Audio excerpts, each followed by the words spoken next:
अस्सलाम वालेकुम। मैं हूँ शरीफ चिश्ती। चिश्ती ज़रई फार्म पाक पतन शरीफ की जानिब से आपकी खिदमत में हाज़िर हूँ। नाजरीन, बारिशों की वजह से बहुत से किसान भाई जो हैं परेशान हैं।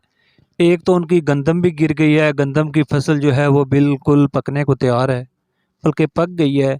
सिर्फ अब कटाई के इंतज़ार में है, लेकिन मौसम जो है वो बहुत ही ख़राब है।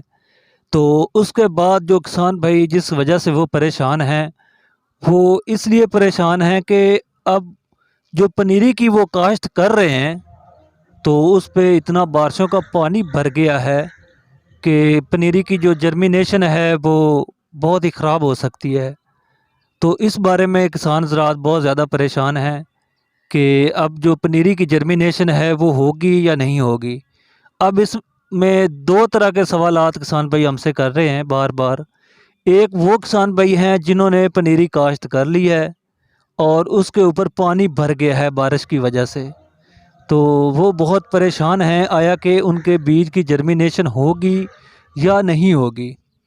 तो उनको परेशान होने की ज़रूरत नहीं है। आज हम आपको उसके बारे में हिफाज़ती तदाबीर भी बताएँगे और उसका हल भी बताएँगे कि जिन लोगों की पनीरी में पानी भर गया है, 1-2 दिन हुए हैं उन्होंने जो पनीरी है उसकी काश्त की है, तो ऊपर से पानी क्यारों में भर गया है, तो उसका क्या तरीक़ाकार है। नाज़रीन, सबसे पहले जो आपने पनीरी की काश्त करनी है वो हमेशा आपने रेतली ज़मीन और मैरा ज़मीन में करनी है। कभी भी आप कलराठी ज़मीन में आपने उसकी काश्त नहीं करनी, ताकि अगर पानी की शिद्दत ज़्यादा भी हो तो पानी वो पी जाए जल्द से जल्द। अगर आप गलती से कलराठी ज़मीनों में उसकी काश्त कर बैठे हैं, वहाँ पानी जो है वो खड़ा हो गया है, तो आप ऐसा करें कि उसके एक कॉर्नर में एक बहुत गहरी खाई बना दें, ताकि सारा पानी जो है वो गहरी खाई में चला जाए। अगर आप ये भी नहीं कर सकते, तो उसके आप आस-पास जो है चारों साइड पे आप खाली है, उसको बना दें। बिल्कुल वो आपकी जो क्यारा है उससे वो नीची हो, ताकि वो पानी सारा उसमें चला जाए और आगे किसी और खेत में शिफ्ट हो जाए। अगर आप ये भी नहीं नाज़रीन कर सकते, तो आप बाल्टी वग़ैरह ले लें। अगर आपकी थोड़ी पनीरी का आता है तो वो आप उससे पानी निकाल दें, क्योंकि पानी निकालना तो बहुत ही ज़रूरी है। अगर 2-3 दिन तक आपका पानी पनीरी में खड़ा रहता है तो बीज पटाखा मार जाएगा, उसकी जर्मिनेशन बहुत मुतासर होगी, उस रेपुटेशन से जर्मिनेशन नहीं होगी जो आप तवक्को कर रहे हैं। तो नाज़रीन, ये हल मैंने बता दिया कि आपकी जो पनीरी है अगर वो पानी से भर गई है, तो उसके लिए आप क्या हिफाज़ती इक़दामात कर सकते हैं।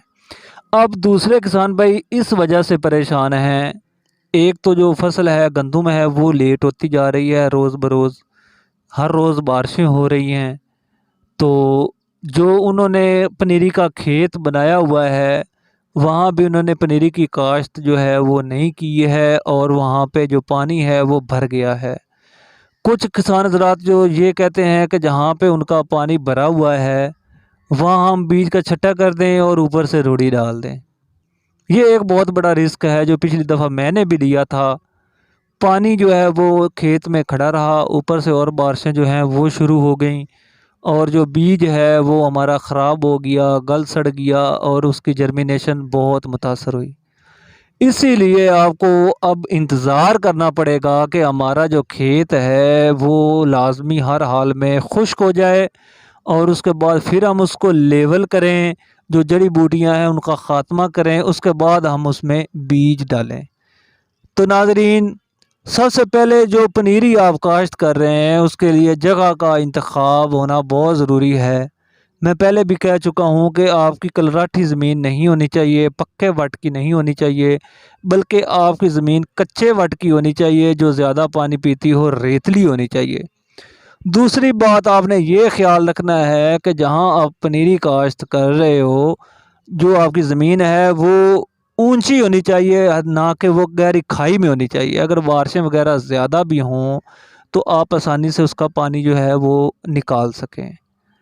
तीसरी बात जो आपने ख़्याल रखना है, वो नाज़रीन ये आपने ख़्याल रखना है कि हमेशा आपने उसके इर्द-गिर्द खालियाँ बनानी हैं जो बहुत ही नीची होनी चाहिए और उसमें डक्के बनाने चाहिए, ताकि जो पानी आपका वाफ़र है वो वहाँ से निकलता रहे और पानी जो ठहराव है पनीरी में ज़्यादा ना हो। अगर पानी ठहर गया तो बीज की जर्मिनेशन बहुत ज़्यादा मुतासर हो सकती है।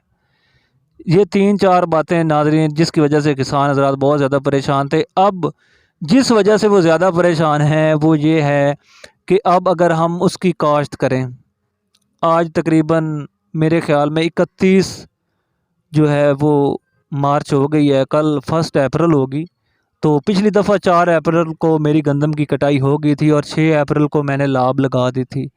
लेकिन इस दफ़ा जो है वो इस तरह का कोई सीन नज़र नहीं आ रहा, क्योंकि बारिशें जो हैं बहुत ज़्यादा, आज भी मौसम ख़राब है। तो जिन भाइयों ने पनीरी की काश्त करनी है वो अर्ली में कर दें, 5 अप्रैल तक वो इसकी पनीरी की काश्त कर दें। इसके बाद जो है वो काश्त ना करें। दोहरी लाभ वाले जो कहते हैं कि हम दोहरी लाभ लगाना चाहते हैं, चाहे 1692 है या किसी और वैरायटी की है, क्योंकि इसने भी काफ़ी दौरानिया लेना होता है। उसके बाद आप सेकंड फसल लगाएंगे, उसके बाद गंदम की जो काश्त है उसको भी लेट हो जाएगी। तो इसके लिए 5 अप्रैल तक जो आप पनीरी काश्त कर सकते हैं वो कर लें। उसके बाद चिश्ती ज़रई फार्म जो है आपको पनीरी भी देगा। जो आज हमारी 12-13 दिन की पनीरी होगी, अल्हम्दुलिल्लाह 10 अप्रैल तक हमारी जो पनीरी है वो तैयार हो जाएगी। गंदम की कटाई के बाद आप फ़ौरन पनीरी जो है वो मंगवा के आप लाभ लगा सकते हैं। तो नाज़रीन इसके बाद आपके पास ऑप्शन आ जाता है कि आप तकरीबन 10 मई को 1 माह आप अपनी जो ज़मीन है ना उसको खाली रखें। 10 मई को आप पनीरी काश्त कर दें। 17-18 जो पूसा बासमती इंडियन वैरायटी आई है बहुत ही अच्छी है, आप उससे सिर्फ़ एक फ़सल लें। इसके अलावा अल खालिद 17-18 पाकिस्तानी वैरायटी है, आप उसकी काश्त कर लें। अल्हम्दुलिल्लाह उसका सीड भी हमारे पास मौजूद है। जो पिछली दफ़ा चिश्ती ज़रई फार्म पे उसकी औस पैदावार हुई थी, अल्हम्दुलिल्लाह वो तकरीबन 60 मन से लेके 65-70 मन तक एक लाभ में जो हमने लगाई थी हुई थी, और ये फसल बहुत ही कम अखराजात लेती है। तो नाज़रीन पनीरी के बारे में आपकी तमाम जो है ख़दशात दूर होंगे। इंशाल्लाह आप इस तरीके से पनीरी की काश्त करें तो आपको बहुत सारी आसानियाँ होगी। अब हमें इजाज़त दीजिए। तो बीज मंगवाने के लिए 1692 का या 1692 की पनीरी की बुकिंग के लिए, या 17-18 पूसा बासमती या 17-18 अल खालिद राइस सीड, इनमें से किसी भी वैरायटी का आपको बीज चाहिए तो आप मेरे दिए गए नंबर पर रब्ता कर सकते हैं और बीज मंगवा सकते हैं। बहुत